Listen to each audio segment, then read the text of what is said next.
Welcome to the Wild Woolly What Is That Thing World of the Creature Cases Top 5.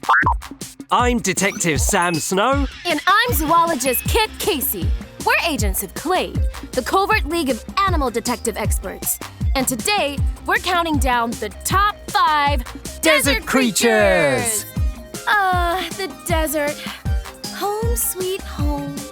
Did you know that kit foxes like me live in the desert? You might love the desert, but I'm a snow leopard. I can't stand all that itchy sand and the heat and the blazing sun. Did I mention the sand? It is hot.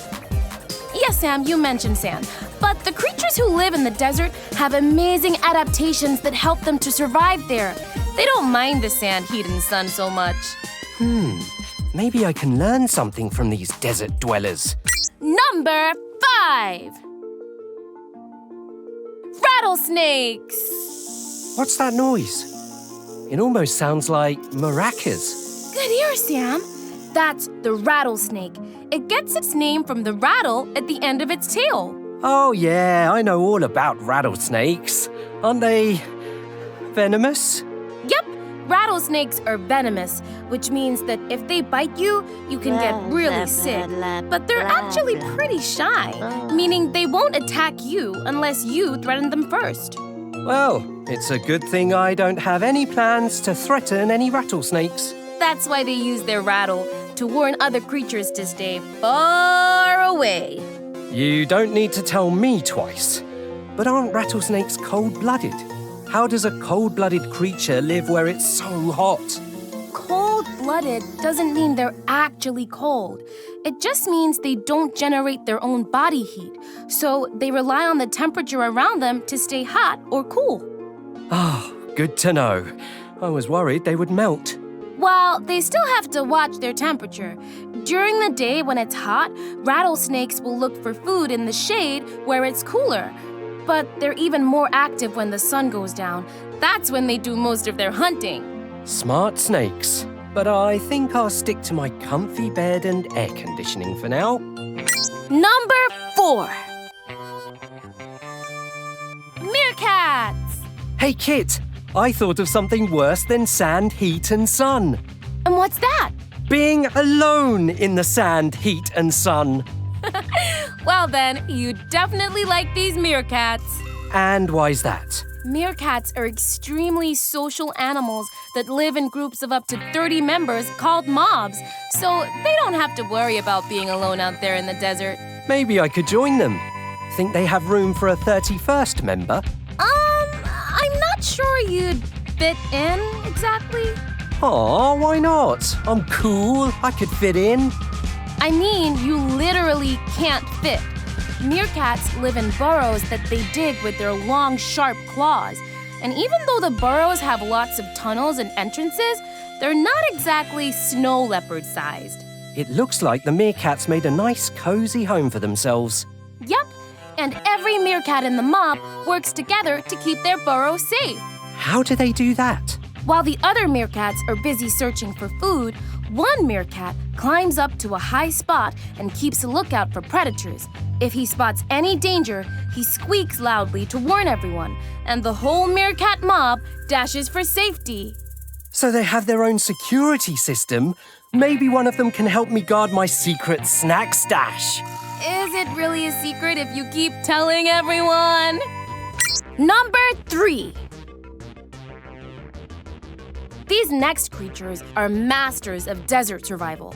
In fact, they've been around for over 400 million years, way before dinosaurs. Scorpions! Wow, that's ancient.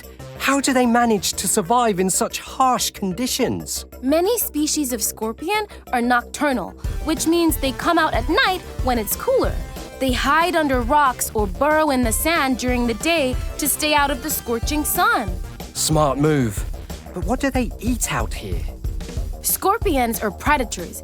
They use their pincers to catch prey like insects, spiders, and even small rodents. Then they use their stinger to inject venom to stop them from moving. That's intense. Scorpion, straight ahead! Watch out for its stinger! How do they find their prey in the dark? Scorpions have special hairs on their legs that can sense vibrations.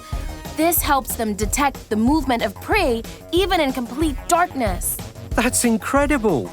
All I have to see in the dark is my flashlight. And that's not all. Did you know that some scorpions glow under ultraviolet light? Great! Glow-in-the-dark scorpions. I've always wanted a nightlight that could sting me. Very funny, Sam. But seriously, these desert creatures are really incredible. Number 2. Camels! They're one of the most recognizable creatures in the desert, and they have the perfect tools to handle this tough environment. Tools? Like my I Spy glove or Cluebots? In a way, you're right, Sam. While you use your I Spy glove and Cluebots, camels use their body as a tool to survive in the desert. Every part of their body is perfectly designed for desert living. So, what tools would you need out in the desert? Well, first, I'd need a big water bottle because it is hot out there. Is that what their humps are for? Storing water? Not quite. Their humps are actually filled with fat, which they use as a source of energy when food is scarce. Oh, so the humps are like their lunch boxes. Exactly! And camels can go for days without water and can drink up to 40 gallons in one go when they find it. But what about their thick fur? Don't they get hot in the desert? That doesn't seem perfectly designed to me.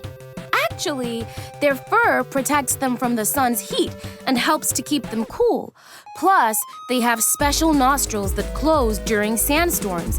They also have super long eyelashes and a second set of eyelids to keep out dust.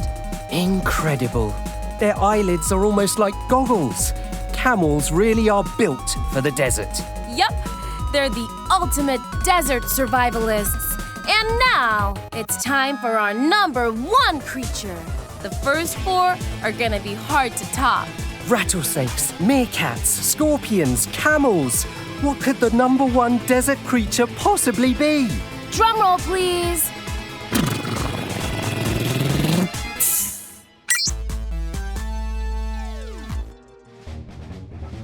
Gila monsters! Oh no, not these lizards again. I remember them. The last time we came across Gila monsters, they were wrestling each other for hours. Oh yeah, Gila monsters are really territorial. They prefer to live alone. So when another Gila monster comes into their space, You again! they can fight for hours to get the other one to leave. That's not a fight I'd want to be part of. Aren't Gila monsters venomous? Yep, they're one of the only venomous lizards in the world. But they rarely use their venom on each other. Gila monsters aren't very aggressive. Most of the time, they only use their venom for self-defense. Most of the time, Kit? If I remember correctly, you got a pretty bad bite when we ran into them. Don't remind me. If a Gila monster does bite you, it's gonna latch on real tight. And the only way to get it to let go is by dunking their head in water. What's the big idea? So, how do they survive in the harsh desert? Gila monsters spend most of their time underground, so they really only come out to hunt. And what do they hunt for? Believe it or not, their favorite food is eggs. They have a great sense of smell and can even sniff out eggs buried underground. That's one way to find your breakfast. When you live in the desert, Sam, you take what you can get. You know, maybe I was a bit too harsh on the desert. I think I could get used to living here. Oh yeah? So I guess we can get rid of your air conditioner, right? Don't you dare.